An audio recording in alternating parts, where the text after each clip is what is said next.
She said, "I cheated because you stopped making me feel special." I replied, "Let me make this special then."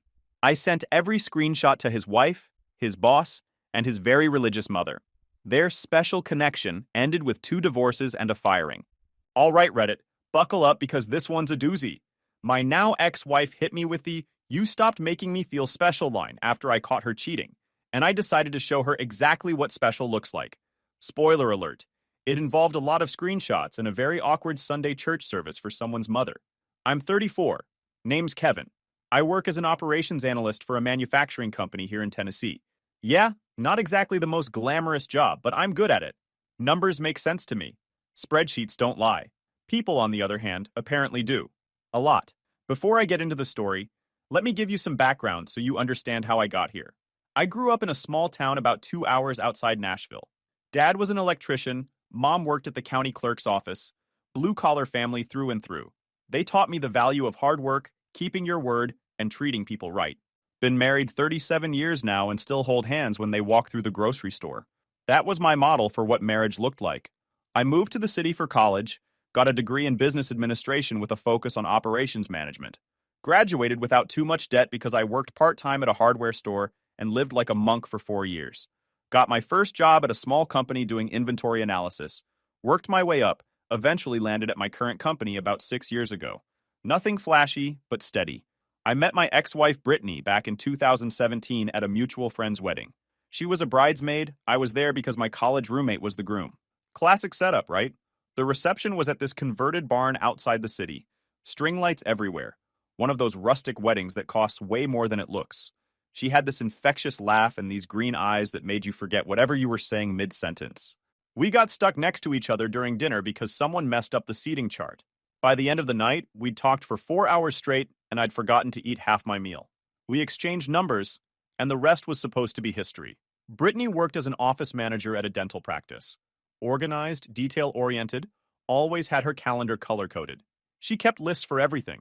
Grocery lists, weekend activity lists, 5-year goal lists. On paper, we were perfect for each other. 2 people who liked structure, planned ahead, and actually showed up when we said we would. Our first date was dinner at a restaurant downtown. Nothing fancy, but nice enough that I wore a button-down shirt and actually ironed it. She showed up in this blue dress that matched her eyes, and I remember thinking I needed to not mess this up. We talked until the staff started putting chairs on tables. She laughed at my terrible jokes and didn't check her phone once the entire night. After dating for 2 years, I proposed. Nothing crazy fancy, just a nice dinner at her favorite Italian place and a ring I'd saved up for over 8 months.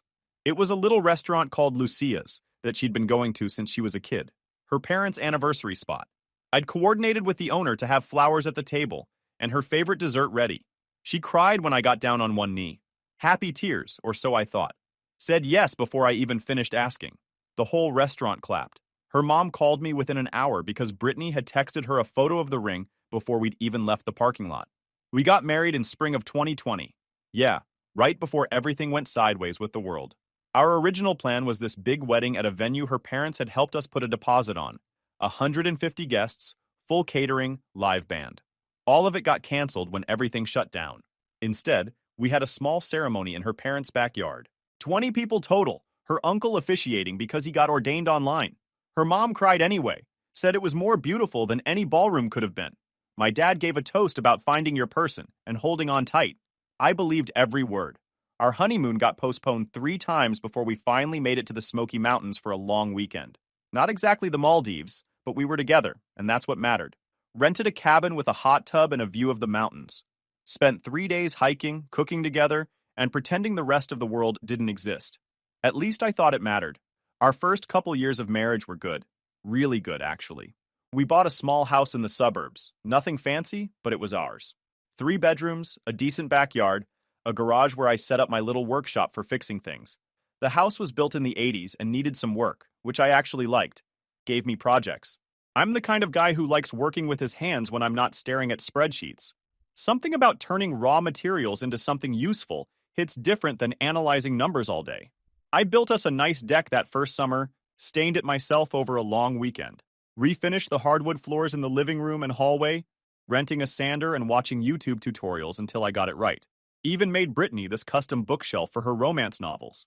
Floor-to-ceiling job with adjustable shelves and those little library lights at the top. Took me 2 months of weekends, but the look on her face when I unveiled it made it worthwhile. She always had her nose in one of those books. Historical romance, contemporary romance, paranormal romance. Stacks of them everywhere. Kindle overflowing with digital copies too. She'd stay up late reading while I fell asleep next to her. The glow of her tablet the last thing I'd see before passing out. I used to tease her about it. Said her expectations were being ruined by all those perfect fictional men. Those dukes and billionaires and firefighters who always knew exactly the right thing to say. She'd laugh and say, I was better than any book boyfriend, because I was real. Should have seen the foreshadowing there, I guess. She was literally telling me that reality couldn't compete with fantasy. Around year 3, things started shifting. Nothing dramatic at first, just small stuff that I noticed but didn't dwell on. The way she'd sigh when I suggested staying in on weekends. How she started criticizing things that never bothered her before, like how I loaded the dishwasher or folded towels. She started staying later at work because apparently the dental practice was expanding. New dentists joined the team. Bigger patient load. More responsibilities for her. Made sense on the surface. She'd always been ambitious about her career, talked about eventually becoming the practice manager when the current one retired. His name was Brandon, Dr. Brandon Mitchell. Divorced, mid-30s, apparently had a smile that put patients at ease, according to the practice's website. He'd bought into the practice as a junior partner about 2 years ago, investing some family money to secure his position. I looked him up once when Brittany mentioned they were doing inventory together after hours. Just curiosity, nothing suspicious at that point. Dude looked like every other dentist. Forgettable face, expensive haircut, the kind of guy who probably had strong opinions about flossing and electric toothbrushes. His social media was full of golf photos and pictures of his 2 kids at soccer games. Looked like a normal suburban dad, living a normal suburban life. Brittany started talking about him more. Brandon thinks we should switch suppliers for the cleaning instruments, says we're overpaying. Brandon has such good ideas about streamlining the patient schedule. Brandon brought everyone fancy coffee this morning from that new place downtown. Brandon. Brandon. Brandon. At first I figured it was just work stuff. When you spend 40 hours a week with someone, they're bound to come up in conversation. I talked about my coworkers plenty too, but there was something different about how Brittany said Brandon's name. This little spark in her eyes, this energy in her voice, that I hadn't heard in a while. Looking back, all the signs were there. I just didn't want to see them. The late nights became more frequent starting around October. Brittany would text saying she was staying to help with some project or crisis. Emergency with the scheduling software. Insurance paperwork that needed filing before a deadline. Always something that required her specifically and couldn't wait until morning. I didn't question it at first. She'd been wanting more responsibility at work, and here it was. I told myself I should be supportive, not paranoid. The last thing I wanted was to be one of those controlling husbands who needed to know their wife's location every second. The phone started getting guarded. Nothing obvious like hiding it when I walked in, but more like always having it face down on the table, always taking it to the bathroom, even for short trips. Always having it charged and nearby, even when she used to leave it in her purse all evening. I noticed she'd changed her lock screen from a photo of us to some generic landscape. When I asked about it, she said she was just trying something new. Little things that wouldn't mean anything in isolation but started forming a pattern. Then came the girls' nights that suddenly required her to stay out until 2 a.m. Brittany never used to be a night owl. Woman was usually yawning by 10 p.m. and asleep by 11. Our running joke was that she was secretly 80 years old because she'd rather be home in pajamas than at any party. But now she had all this new energy for her friends, apparently. Every Friday or Saturday, there was some dinner, or gathering, or event she just couldn't miss. She'd come home flushed and happy in a way she hadn't been with me in months. Her friends confirmed some of these outings when I asked casually, which made me feel guilty for suspecting anything. Her best friend Maria mentioned they'd had dinner last Friday, which matched what Brittany had told me. But something still felt off. Here's the thing about being an analyst. You notice patterns. That's literally my job. I track data, spot anomalies, identify trends that other people miss. I spend 40 hours a week looking at spreadsheets and finding the story the numbers are telling. And the trend in my marriage was starting to look pretty concerning. She stopped initiating physical intimacy entirely. When I'd try, she was always tired or not in the mood or had a headache. We went from a healthy married couple to roommates sharing a bed. I'd reach for her at night and she'd roll away, mumbling about needing sleep. The romance novels stopped appearing. For a woman who used to buy 3 or 4 a week, suddenly she hadn't purchased a new one in months. The bookshelf I'd built her sat there collecting dust. When I asked if she wanted to go to that bookstore she loved, she said she was taking a break from reading. That probably should have been the biggest red flag of all. Brittany without a romance novel was like me without spreadsheets. It just wasn't who she was. Unless she was getting her romance fix somewhere else now. I started paying closer attention. Checked the credit card statements, which I'd never done before beyond making sure nothing fraudulent was happening. Found charges at restaurants I'd never heard of. A spa day that she'd never mentioned. Purchases at clothing stores that didn't result in any new clothes I'd seen. The worst was the hotel charge. $163 at a place called the Madison Inn, posted on a night when Brittany claimed she was at Maria's house for a birthday celebration. I felt sick when I saw it. Part of me wanted to confront her immediately, throw the statement in her face and demand answers. But another part, the analyst part, knew that wouldn't get me anywhere. She'd deny it or make an excuse or turn it around on me for snooping. I needed more information.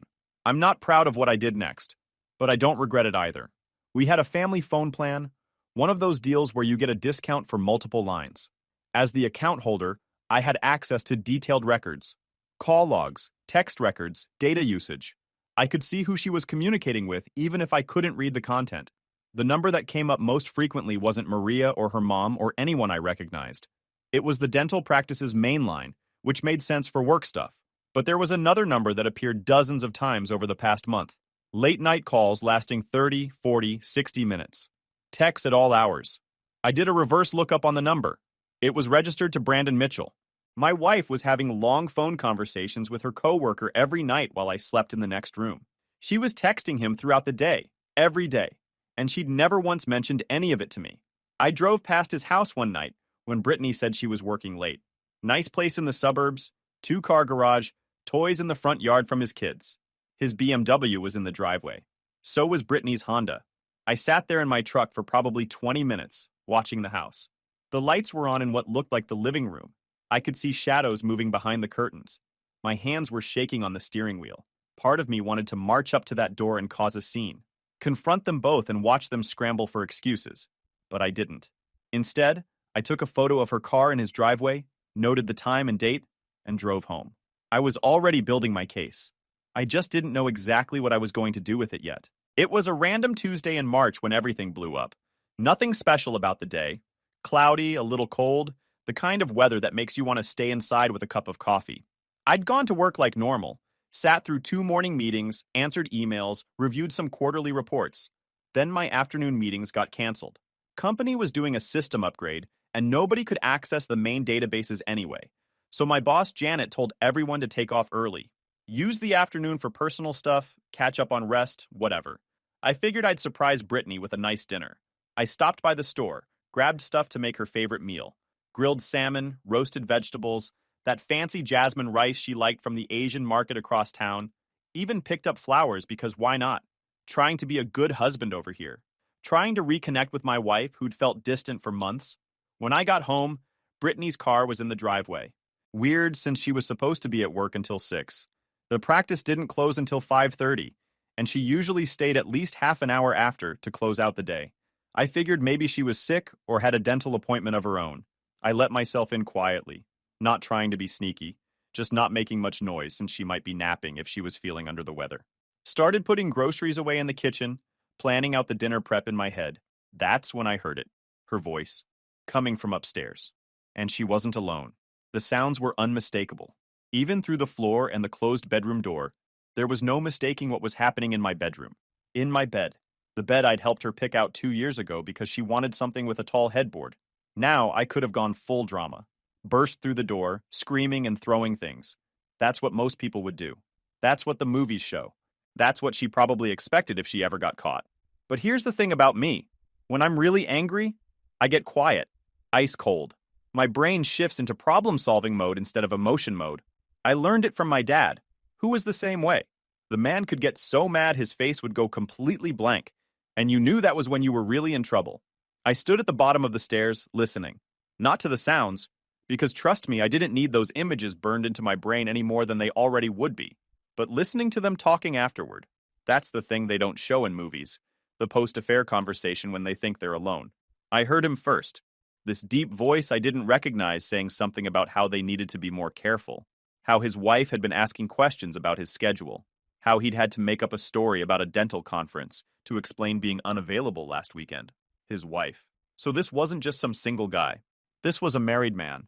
My wife was having an affair with another married man who had kids waiting for him at home. Double the betrayal, double the destruction. Then I heard Brittany laugh. This light, carefree laugh that I hadn't heard directed at me in months. She said something about how it would be worth it, how what they had was special, how she'd never felt this way before. Special. There was that word again.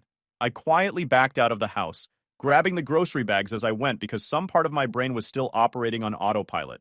Got in my car, drove to a parking lot down the street, and sat there for probably an hour just thinking, processing. My hands were shaking, but my mind was crystal clear.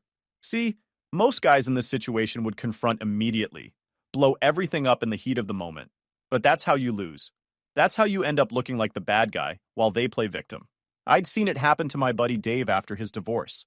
His ex somehow spun everything, made him out to be controlling and paranoid, and their mutual friends all sided with her, even though she was the one who cheated. Not me. I was going to be strategic about this. Patient. Methodical. I was going to treat this like a work project, with objectives and timelines and deliverables. I waited until their cars left. His was the silver BMW I'd seen in his driveway, because of course it was. She walked him out to the door, looking around nervously to make sure no neighbors were watching. I was parked too far away for her to notice my truck. Then I went back inside, made myself dinner like nothing happened, and started planning. The salmon was good. The irony of eating a romantic dinner alone while plotting the destruction of my marriage wasn't lost on me. First thing I did was create a new email account, something generic that couldn't be traced back to me easily. Then I started researching, learning everything I could about documentation and evidence. I set up cloud backup on our shared devices that Brittany didn't know about. We had one of those family phone plans, which meant I had access to more than she realized. I didn't hack anything or break any laws, didn't install any spyware or tracking apps, just used the access I legally had as the account holder to our various accounts. Over the next 3 weeks, I became a ghost in my own marriage, acted completely normal, made dinner, watched TV together, even initiated intimacy a few times.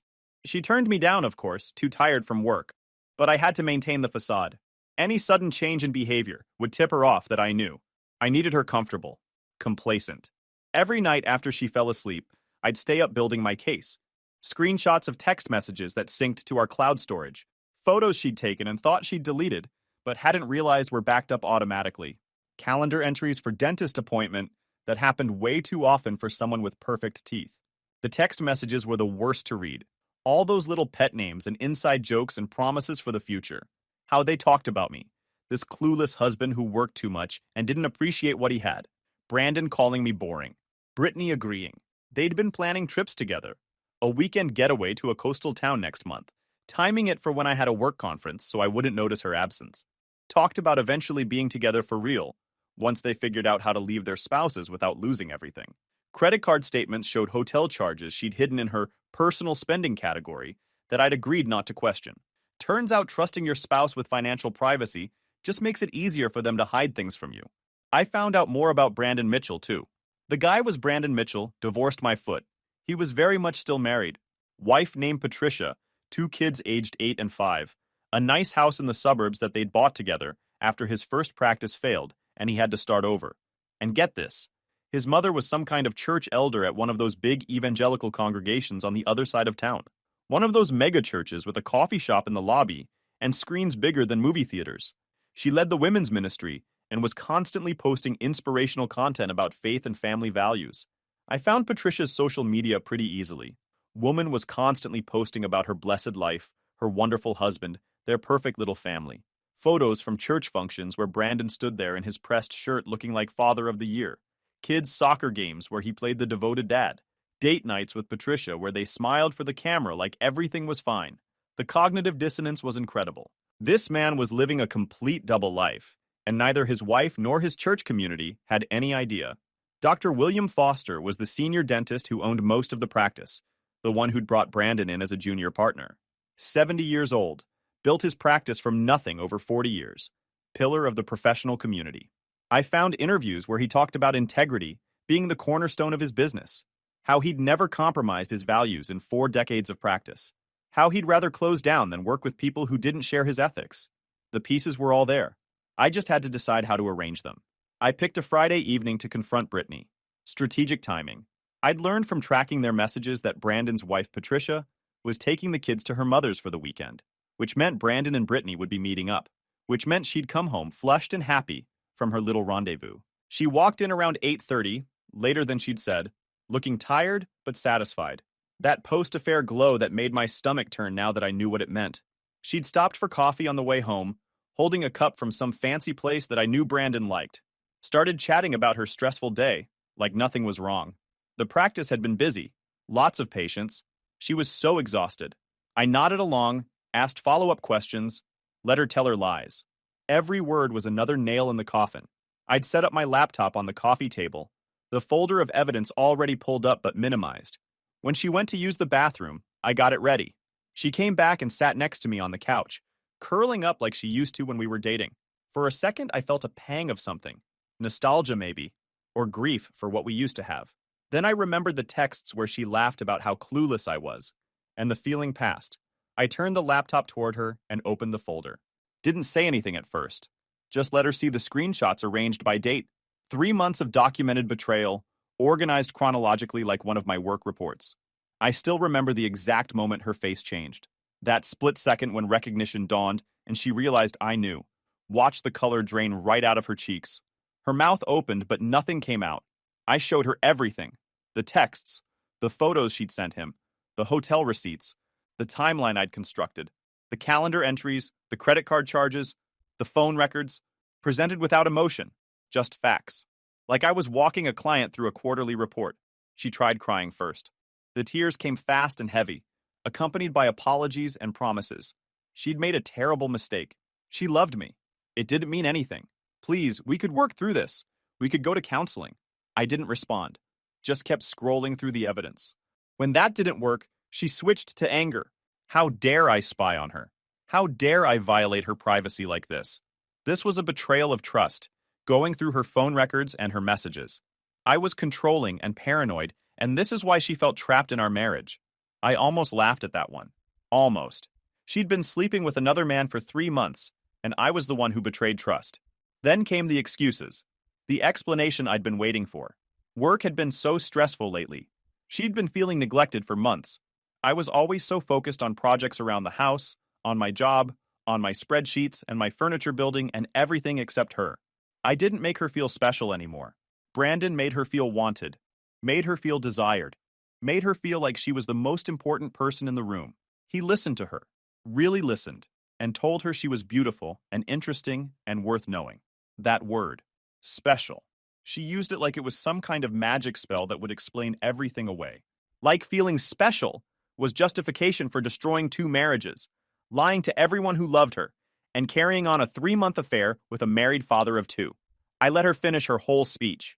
Let her get it all out. The crying, the anger, the excuses, the justifications. Sat there with my hands folded, face blank, waiting. Then I said the line I'd been rehearsing in my head for weeks. You cheated because I stopped making you feel special? All right then, let me make this special. And I told her exactly what was about to happen. The screenshots were going to his wife Patricia first.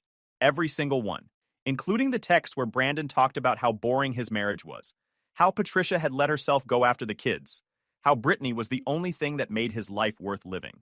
They were going to Dr. Foster, his business partner, and the man whose reputation Brandon had been risking with every hotel meetup and every lie. The practice's ethics policy was explicit about relationships between supervisors and direct reports. Brandon was Brittany's superior. This wasn't just an affair, it was a liability.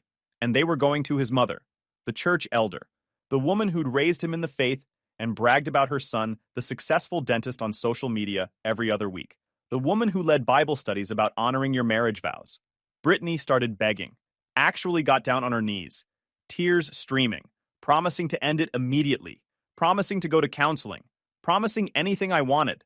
She said I was going to ruin lives, that I was being cruel, that there were innocent kids involved who didn't deserve this. I reminded her that she should have thought about those kids before she decided to sleep with their father for 3 months. I didn't create this situation. I was just making sure everyone involved had the same information she denied them. The same truth she'd been happy to keep hidden as long as it served her. She begged me to at least leave his mother out of it, said his family would be destroyed, his relationship with his kids, everything. As if those things weren't already destroyed the moment Brandon decided to cheat on his wife. That night, I slept in the guest room. The next morning, I filed for divorce. Tennessee doesn't require you to prove fault, but I had documentation anyway. My lawyer, this old family attorney my dad had used for years, nearly fell out of his chair when he saw how organized everything was. He said in 30 years of family law, he'd never seen a client come in with a more comprehensive evidence package. Time-stamped screenshots, corroborating phone records, credit card statements, everything cross-referenced and indexed. He asked if I was sure I wasn't a private investigator. I told him I was just an analyst who took his work home. I didn't send everything at once. That would have been inefficient. Instead, I did it strategically over about 72 hours. Maximum impact, minimum chance for damage control. First was Patricia. I created a simple email from my anonymous account explaining who I was and why I was reaching out. Attached the most damaging evidence. Screenshots of texts where Brandon called her boring and said he'd made a mistake marrying her. Photos that were clearly intimate, calendar entries showing they'd been meeting twice a week for months. I wasn't trying to hurt Patricia. She was as much a victim as I was. But she deserved to know who she was really married to. She deserved to make informed decisions about her own life instead of living in a fantasy Brandon had constructed. Her response came within hours. A simple thank you and a request for any additional evidence I had. I sent her everything. She was building her own case now, and I was happy to provide ammunition. Next was Dr. Foster. Professional email, professional tone. I explained that I was reaching out regarding one of his partners because I believed he'd want to know about conduct that could affect his practice. I included evidence showing the affair had happened partially during work hours, using work resources, and with an employee Brandon directly supervised. The power dynamic alone was enough to be concerning. But there was more. They'd used the practice's supply closet at least once according to a text I'd found. They'd coordinated schedules so they'd be alone in the office. The practice's reputation was being risked every single day this continued. Dr. Foster called me personally the next day, thanked me for bringing it to his attention, said it confirmed suspicions he'd already had about irregularities in Brandon's schedule and behavior. He was already consulting with his lawyers about dissolving the partnership and what it might mean for the practice.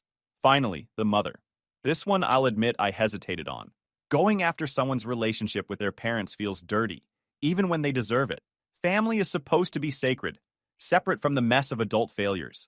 But then I remembered how this affair had affected my relationship with my own family, how I'd have to explain to my parents why my marriage failed, how my mom had already started planning for grandkids she'd never get from this relationship, how my dad would look at me with that quiet disappointment, wondering where he went wrong, raising a son whose wife would treat him like this.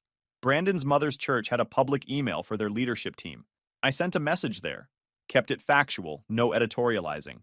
Her son had been conducting an affair with a married woman for 3 months. The evidence was attached. I thought she should know before she continued posting about what a wonderful Christian family man he was. I heard through the grapevine later that the fallout at church was spectacular. Woman apparently stood up during a Sunday service and publicly apologized to the congregation for her son's behavior, asked them to pray for him and his family during this difficult time. Brandon had to sit there through the whole thing while hundreds of people stared. Sometimes Karma wears sensible church shoes and speaks into a microphone. The dominoes fell fast after that. Faster than I expected, honestly. The Monday after I sent everything out, my phone started blowing up. Patricia had forwarded my email to Brandon with a message that just said, "Don't bother coming home." He tried calling Brittany, who tried calling me, who didn't answer. Then Brandon tried calling me directly. Left 3 voicemails that went from apologetic to angry to pleading in the span of an hour. I saved them all but never responded. Dr. Foster's office called the practice that same Monday morning. Brandon was summoned to a meeting that afternoon. According to Brittany, who was still texting me desperate apologies at that point, he came out of that meeting looking like he'd aged 10 years. Packed his personal items into a box while the entire staff watched. His mother called him Tuesday night after the church leadership forwarded my email to her.